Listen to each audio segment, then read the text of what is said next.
Hello friends, Hindustan education क्रांति channel में आपका स्वागत है। आज की सेशन में हम आईआरटी पॉलिटेक्निक एंट्रेंस एग्जाम के सेशन को आगे बढ़ाते हुए आज हम अवतल दर्पण संबंधित एमसीक्यू लेकर आए हैं। ये जो इम्पोर्टेंट एमसीक्यू हैं ये आपके आईआरटी और पॉलिटेक्निक एंट्रेंस एग्जाम में किसी न किसी ईयर में पूछे गए हैं। और आपको हम बता दें, अभी तक हमने फिजिक्स में समतल दर्पण और अवतल दर्पण से जितने भी इम्पोर्टेंट टॉपिक थे सबको हमने कवर कर लिया है। सभी वीडियो आप प्लेलिस्ट में अपलोड हैं और चैनल पे आप लोग जाकर के यूट्यूब चैनल पर हिंदुस्तान एजुकेशन क्रांति चैनल सर्च कीजिएगा और वहाँ पे सभी वीडियो जाकर ट्रिकी बेस पे क्लासेस हैं। आपको ज़्यादा मेहनत करने की कोई आवश्यकता नहीं है, सब चीज़ तैयार की गई है।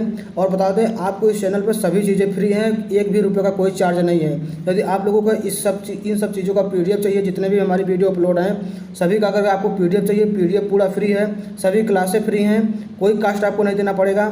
आपको पीडीएफ के लिए क्या करना होगा, टेलीग्राम चैनल को हमारा ज्वाइन करना होगा। टेलीग्राम पर जाकर आप वहाँ पर हिंदुस्तान एजुकेशन क्रांति चैनल सर्च करेंगे तो वहाँ पर सारी वीडियो सीक्वेंस वाइज अपलोड हैं, तो वहाँ से आप लोग पीडीएफ प्राप्त कर सकते हैं। और क्लास यूट्यूब पर फ्री चल ही रही है, तो आप लोग जाके वहाँ से क्लास करिए। वहाँ पे बेहतरीन तरीके से एकदम ट्रिक बेस पे सारी चीज़ें आपको डिस्कशन की गई है, जो कि एक बार देखने आपको क्लियर हो जाएंगी।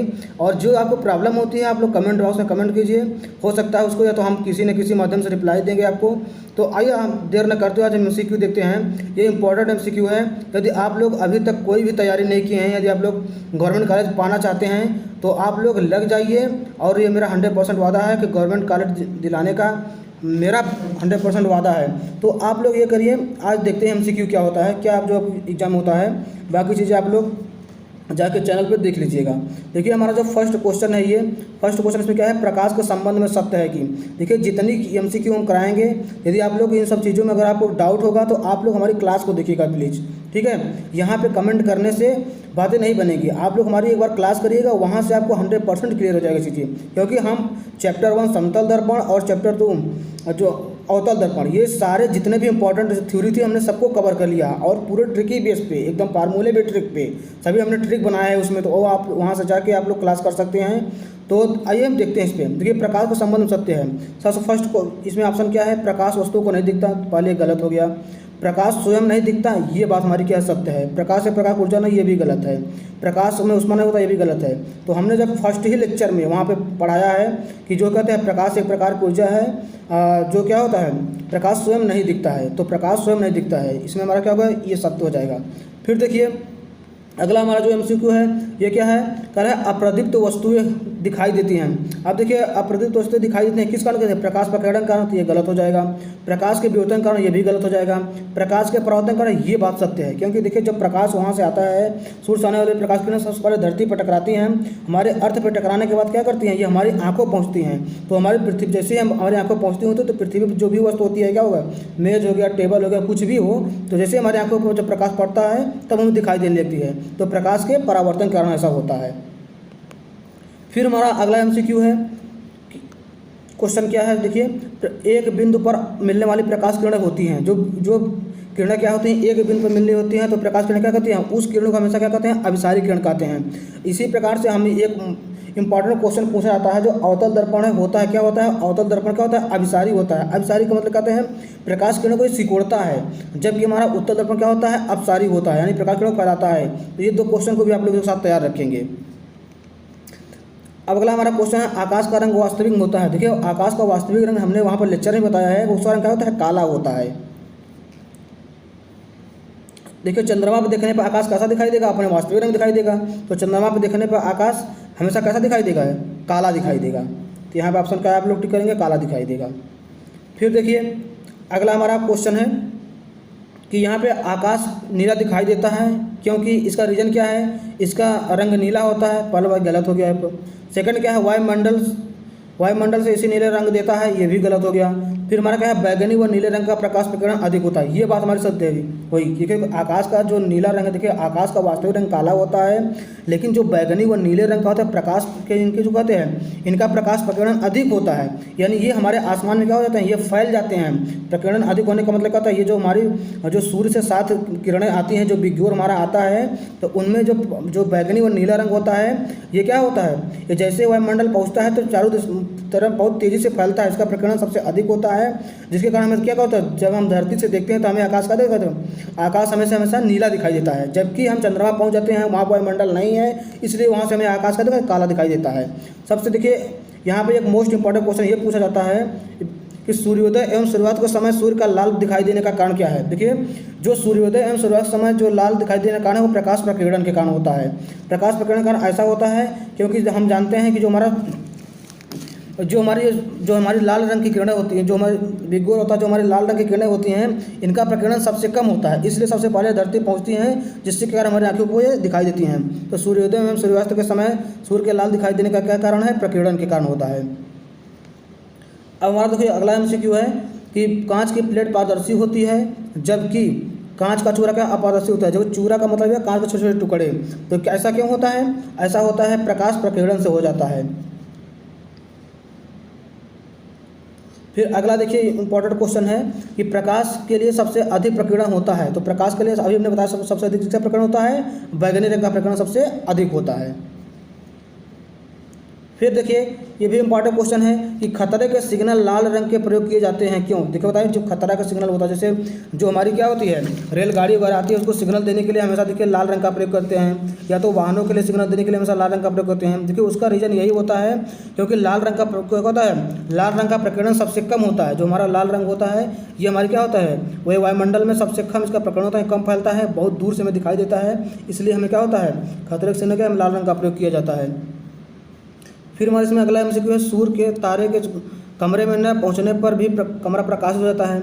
देखिए जब हमारा जो अभी देखते हैं कि जब इससे हमारा गेट वगैरह बंद रहता है कमरे का, तो उसमें प्रकाश न पहुंचने के कारण भी क्या होता है, उसमें हमें उजाला दिखाई देता है। तो उसका क्या रीज़न है, उसका ये रीज़न है कि विसरित परावर्तन के कारण होता है। फिर अगला हमारा MCQ है पेड़ के नीचे अंधकार नहीं होता है चूँकि। देखिए जब क्या होता है, इसका एक रीज़न है प्रकाश विवर्तन के कारण, ये भी आपको एक अच्छे से कवर किया गया है क्लास में। अब अगला हमारा क्वेश्चन क्या है, हीरा क्या होता है। हीरा कैसा वस्तु है, हीरा अप्रदीप्त वस्तु होती है, यानी हीरा में कोई स्वयं का प्रकाश नहीं होता है, वो दूसरे के प्रकाश से चमकता है, इसको आप लोग ध्यान रखेंगे। अगला हमारा क्वेश्चन है जब पृथ्वी सूर्य और चंद्रमा के बीच आ जाती है तब क्या होता है, तब हमेशा वहाँ पर चंद्र ग्रहण होता है। फिर यदि कई रंग सामने हो तो उनमें से लाल रंग पहले दिखाई देता है, इसका भी रीजन है क्योंकि लाल रंग का प्रकाश प्रकीर्णन सबसे कम होता है। अगला हमारा क्वेश्चन है किसी वस्तु को प्रदीप्त या अप्रदीप्त होने का पता लगाया जा सकता है। किस वस्तु को अंधकार में रख करके। वस्तु को जब आप अंधकार में रखेंगे, यदि वो दिखाई देगी तो प्रदीप्त वस्तु है, नहीं दिखाई देगी तो अप्रदीप्त वस्तु है। फिर एक बार इंपॉर्टेंट क्वेश्चन है ब्लेड छाया किनारे तीक्ष्ण नहीं होते हैं, इसका क्या कारण है, विवर्तन के कारण। तो सूर्य से आने वाली किरणें समांतर होती हैं, सूर्य से आने वाली किरण समांतर होती हैं, तो कौन सी किरण होती हैं, यहाँ पे जो होगा यहाँ पे ये नहीं रहेगा, यहाँ पे गलत है ये।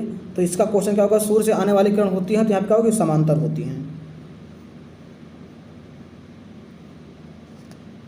अब देखिए हमारा एक उत्तल दर्पण संबंधित क्वेश्चन ये पूछा है, इंपॉर्टेंट क्वेश्चन है, इसके बारे में देखिए थोड़ा सा कि इसमें क्या है, उत्तल दर्पण के द्वारा बनाए गए प्रतिबिंब के कथन में सत्य होता है। क्या सत्य होता है, इसमें क्या होता है, जो उत्तल दर्पण में जो होता है हमारी इसकी क्या होता है, जो हमारा प्रतिबिंब बनता है वो प्रतिबिंब क्या होता है, वो प्रतिबिंब या तो हमारे क्या होगा फोकस दूरी के बराबर हो जाएगा, या तो क्या जो प्रतिबिंब क्या होगा फोकस दूरी से क्या होगा हमेशा छोटा बनेगा।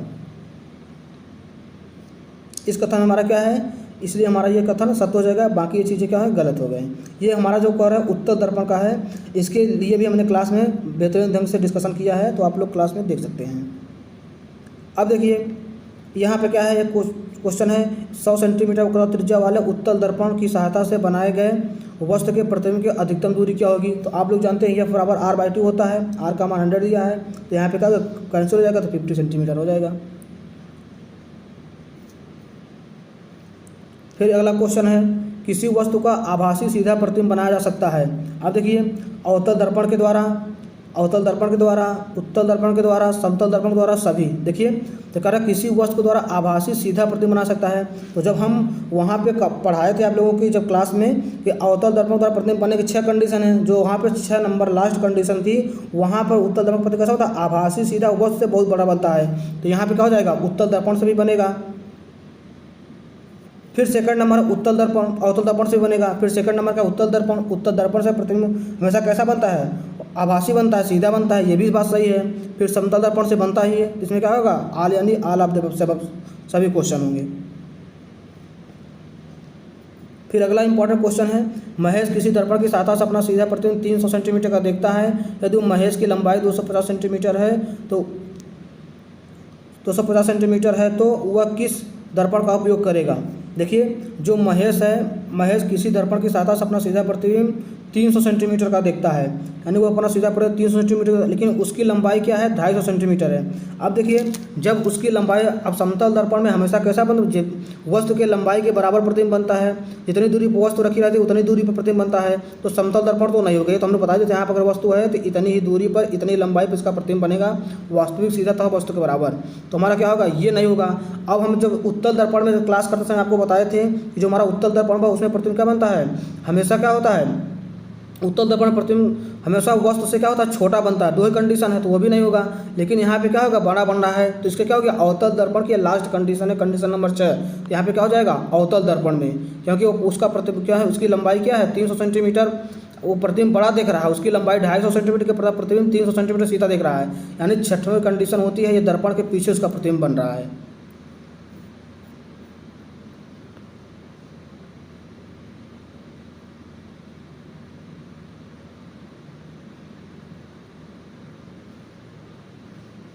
देखिए यहाँ पे कोई लड़का है, किसी दर्पण की सहायता से अपना सीधा प्रतिबिंब 200 सेंटीमीटर का देखता है। यदि उसकी लंबाई 225 की है तो वह किस दर्पण का उपयोग किएगा। देखिए यहाँ पे क्या है, उसकी लंबाई ज़्यादा है लेकिन अपना प्रतिबिंब कैसा देख रहा है, कम रहा है, यानी उसकी लंबाई कितनी है, यहाँ पे उसकी लंबाई यहाँ पे है 225, लेकिन प्रतिबिंब कितना उसका बन रहा है, 200 का बन रहा है। तो ये कौन सा क्वेश्चन हो जाएगा, उत्तल दर्पण हो जाएगा, क्योंकि अवतल दर्पण बड़ा बनता है और जो समतल दर्पण क्या बनता है, बराबर बनता है। फिर हमारा अगला MCQ है कि किसी दर्पण की, देखो कोई व्यक्ति है किसी दर्पण की सहायता से अपना सीधा प्रतिबिंब 150 सेंटीमीटर का देखता है। यदि उसकी लंबाई 150 सेंटीमीटर है तो वह किस दर्पण का प्रयोग होगा, समतल दर्पण का प्रयोग होगा। हमने आपको बताया है लेक्चर में कि समतल दर्पण का प्रतिबिंब हमेशा आभासी सीधा वस्तु के बराबर बनता है, जितनी दूरी पर वस्तु रखे रहते हैं उतना दूरी पर उसका प्रतिबिंब बनता है। आई होप आप समझ गए होंगे। फिर क्या है, एक व्यक्ति अवतल दर्पण की सहायता से अपना सीधा प्रतिबिंब 200 सेंटीमीटर का देखता है तो उसकी लंबाई होगी।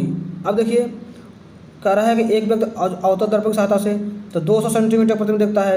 यदि वो प्रतिबिंब क्या कर रहा है, 200 सेंटीमीटर देख रहा है तो उसकी लंबाई क्या होगी, हमेशा 200 सेंटीमीटर से कम ही होगी, क्योंकि अवतल दर्पण द्वारा जो प्रतिबिंब बनता है आभासी सीधा वस्तु से बड़ा बनता है, तो जाहिर सी बात है वस्तु क्या होगी, 200 से कम ही होगी।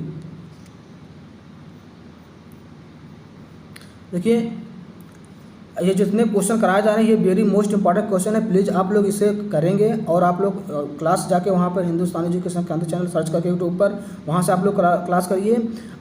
यदि आप लोगों को कोई क्यूरी है, कमेंट हो, यदि आप लोगों को और क्लास के इसी प्रकार से ट्रिकी क्लास चाहिए, मैथ हो, केमिस्ट्री हो, तो हमको एक से बेहतरीन ट्रिक से आप लाएंगे। केवल आप लोग पढ़ाई कीजिए, बहुत ज़्यादा वक्त नहीं है, इधर उधर भटकने का टाइम इस समय नहीं है, बहुत ही कम टाइम बचा है।